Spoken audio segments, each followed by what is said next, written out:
Muy buenas tardes, el día de hoy me encuentro con mis compañeras Mayra, Belén, Jessica, Lisbeth y su servidora María Guadalupe, estudiantes de la Universidad Pedagógica Nacional de la carrera de Pedagogía. El día de hoy nos encontramos analizando un tema de la materia de estadística. Este tema se llama la hipótesis sobre una población probacional.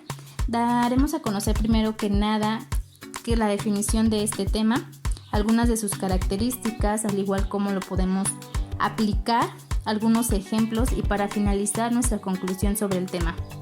Bien, comencemos definiendo qué es la prueba de hipótesis.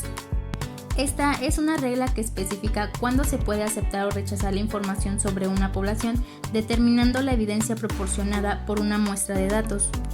Una prueba de hipótesis examina dos hipótesis opuestas sobre una población, la hipótesis nula y la hipótesis alternativa.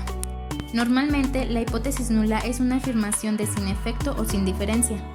La hipótesis alternativa es la afirmación que se desea ser capaz de concluir la verdadera basándose en la evidencia proporcionada por los datos muestra. Características de la prueba de hipótesis. Siempre es sobre parámetros. Características poblacionales. El juego de hipótesis es de dos. La H nula, llamada nula, y la H1 o alternativa. Se corre el riesgo de alguno de los dos tipos de error. El investigador solamente puede fijar la probabilidad del error tipo 1. Supone temporalmente que la H nula es cierta. Se basa en la distribución estadística de la variable que se va a medir.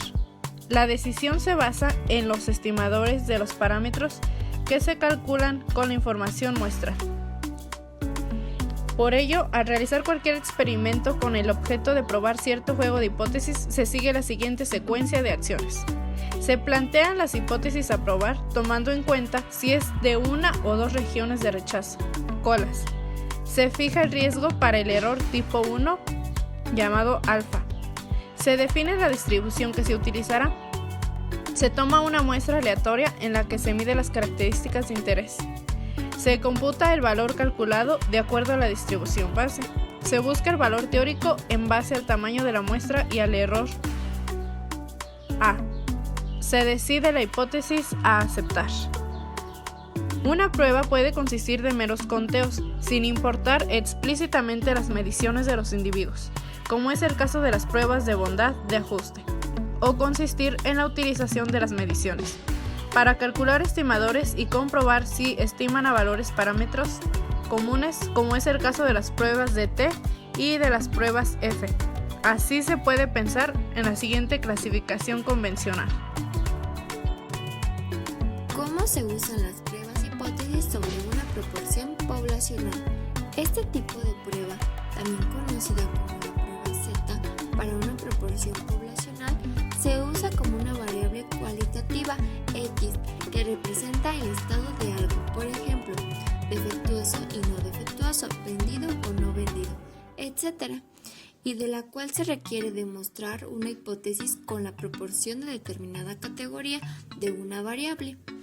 Igualmente se tiene la opción de utilizar una prueba hipótesis sobre una proporción poblacional para realizar una aproximación a la normal para las pruebas de la tasa Poisson y las pruebas de proporciones. Esas aproximaciones a la normal son válidas cuando el tamaño de la muestra y el número de eventos son adecuadamente grandes. Ejemplo de una prueba para una proporción muestral. Ejemplo: si una muestra aleatoria de 500 compras realizadas en una tienda, 200 se realizaron con tarjeta de crédito, entonces se puede utilizar esa cifra como estimación puntual de la proporción real de compras realizadas en este negocio, que se abonaron a tarjetas de crédito.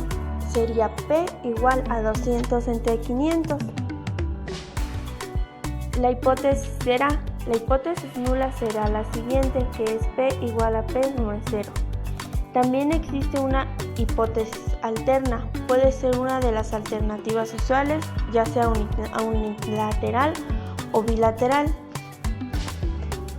El valor de Z calculado a partir de esta muestra que se compró con un valor crítico de Z dados en las tablas. Z se obtiene así: ZC igual a P menos P sobre raíz cuadrada de P por Q entre N. O también se puede utilizar ZC igual a X menos NP entre raíz cuadrada de NP por Q.